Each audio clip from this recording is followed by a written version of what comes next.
Question santé à présent posée par Fanny.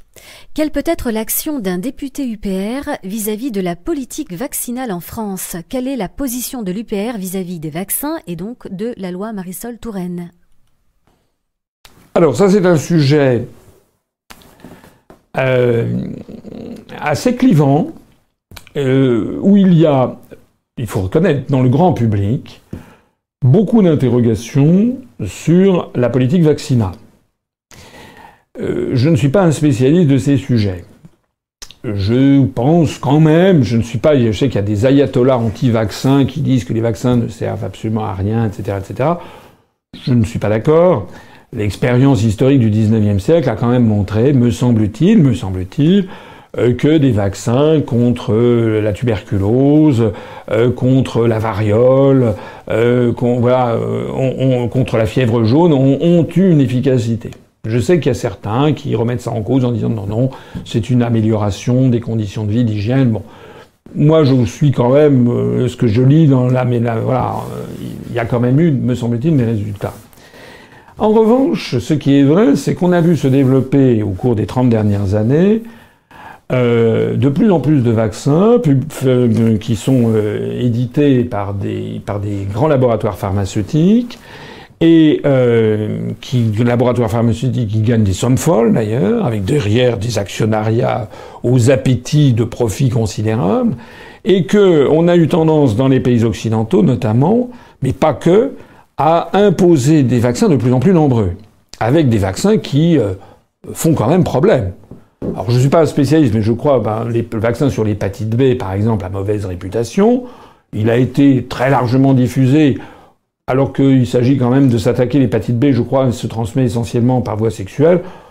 Bon, il y a des publics, on pouvait quand même ne pas leur imposer. Et puis il y a eu beaucoup de vaccins qui ont été ainsi imposés, avec, de plus en plus, certains d'entre eux dont on dit qu'ils pourraient jouer un rôle dans le déclenchement de maladies auto-immunes. Des vaccinations sont mises en cause, notamment dans le développement de sclérose en plaques à des stades juvéniles, ou du moins à la vingtaine, des gens qui ont une sclérose en plaques à partir de 18 ou 20 ans. Mais également, on en parle de plus en plus aussi dans le développement de phénomènes comme les jeunes qui sont atteints d'autisme. Alors moi, là-dedans, je n'ai pas la science infuse. Mais en tout cas, ce que je sais, c'est qu'il y a une vraie interrogation dans le public. Et je pense qu'il faudrait déjà limiter les obligations vaccinales. C'est-à-dire que l'État oblige à la vaccination là où 98% des scientifiques sont d'accord. Voilà. Le BCG, par exemple, la formule, alors peut-être que je vais faire bondir certains, mais voilà, les vaccins contre la tuberculose, contre la variole, la rubéole, enfin les vaccins de base. Mais tous les vaccins nouveaux qui sont arrivés, moi personnellement, je trouve qu'il faudrait qu'il y ait une grande enquête qui soit faite par l'État, indépendante des laboratoires pharmaceutiques, où on ait recours à des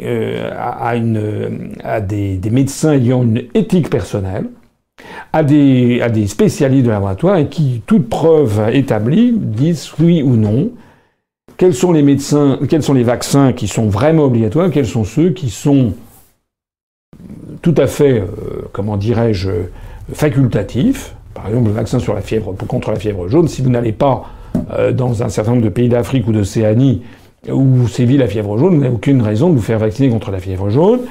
Et puis des vaccins très, très litigieux, notamment celui sur l'hépatite B ou d'autres, qui là, on est dans une zone très dangereuse.